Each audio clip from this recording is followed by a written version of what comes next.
Hi there, Trainer Rebecca with Prime Canine. What I'm going to go over in this video is a couple of reasons why I don't allow the dogs that I have or the dogs in my care to interact with other dogs when we're out on the leash, whether it's at a park, a store, or another location. So one of these reasons is because when I take my dogs out, I want them to be neutral around other dogs, meaning that just because we're in the presence of other dogs or a dog is walking past, I don't want you outwardly focused where you're breaking commands and trying to go interact. Instead, I want you to remain focused on me and whatever task it is that we're currently doing. A lot of times, if I allow my dogs to interact with other dogs on a very regular basis, especially for dogs that spend a lot of time out at the dog park, what happens is they're going to start to associate other dogs with play. Now when I have them on the leash, over time, if they can't get to the other dog, they're going to become frustrated. And when dogs become frustrated, typically they'll start to show aggressive-like behaviors. Place, good boy. These behaviors are going to look like lunging at other dogs, excessive barking, things like that, and it just happens because the dog is frustrated.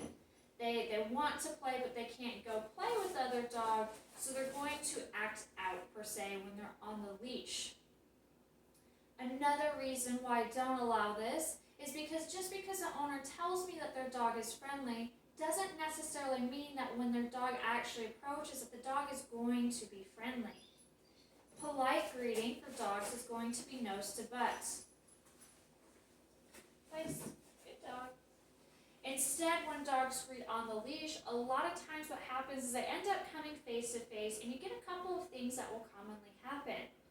One dog may be overly excited, overly stimulated, and they're going to be jumping all over the other dog. They may be mouthing up in their face, mouthing on the back of their head, whatever else. This isn't exactly polite. This is a dog who's being overly friendly.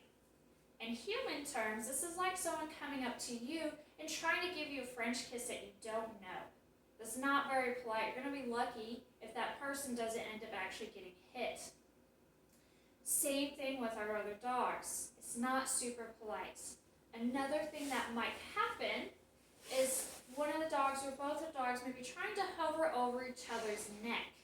A lot of times their body language or their body posture will be very stiff, their chest will be pushed out, their head will be very up and erect, their tail will typically be up and erect as well.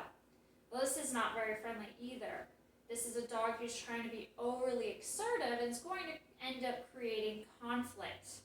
So in human terms, this is like someone coming up to you that you don't know, their chest is pushed up and they get face to face with you here and they're like, oh, do you want to challenge my authority? Do you want to fight?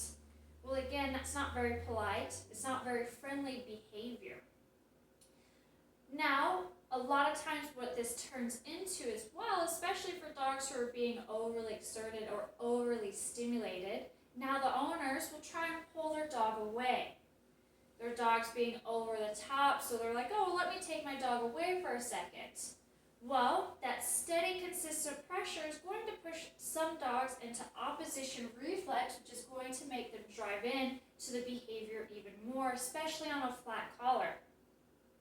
So, especially for the dog who's having conflict with another dog, we start to pull the dog back. This can now turn into a dog fight. So again, just a couple of reasons why I don't allow that. Another reason that I don't do this, especially if I have a dog who is a little bit fearful with other dogs, I especially don't allow this. Because when I have dogs on the leash, if another dog approaches and invades the space, they can't get away. They're stuck on a leash with me and they don't have a whole lot of space. So now in turn what happens, especially if we do this over and over, now this dog becomes even more fearful with dogs. Because it sees the dog, it's like, oh no, this dog's going to come and invade my space. My person's not going to be my advocate when I'm scared, and they're not going to have an escape route. So down the road, it's going to turn into, again, aggressive-like behaviors. Because they can't take the flight option where they move away because they're stuck in a short amount of space on a 4 or 6 foot leash. So when I'm out and about, especially with a dog who's fearful, whether it's with people, dogs, kids, or anything else, I always want to be this dog's advocate. If I see another dog coming by, I'm going to take this dog to the side, and if the owner wants to interact, I'm going to politely tell them no. Or especially, we see this commonly, dogs will be out on flexi leashes or their owners aren't paying a lot of attention. I'll take even more space off the sidewalk. If I'm not able to get that space, then as that owner passes with their dog, I'm going to politely ask them, hey, please don't let your dog come up to my dog. Hey, please, my dog needs space. He may not be very friendly. And at that point, if they don't listen, then I'll kind of take out my trainer voice, where I'll be a little bit more assertive about it, because at the end of the day, my job is to be the dog's advocate that is in my care. And if that means that I have to be a little bit rude or abrasive, then that's what I'm going to do, because I want to make sure that that dog is going to trust me. If I allow dogs to come into its space and allow it to come into its space, especially for a fearful dog, then at a certain point they're like, well, my owner is not going to stand up for me, so I need to be the one to stand up for myself. And that's not what I want, especially for my dogs who do have some fear and anxiety. So here is just a couple of reasons why I don't allow dog greetings, especially when we're out on the leash with dogs that I may even be familiar with or unfamiliar with. Thank you for watching.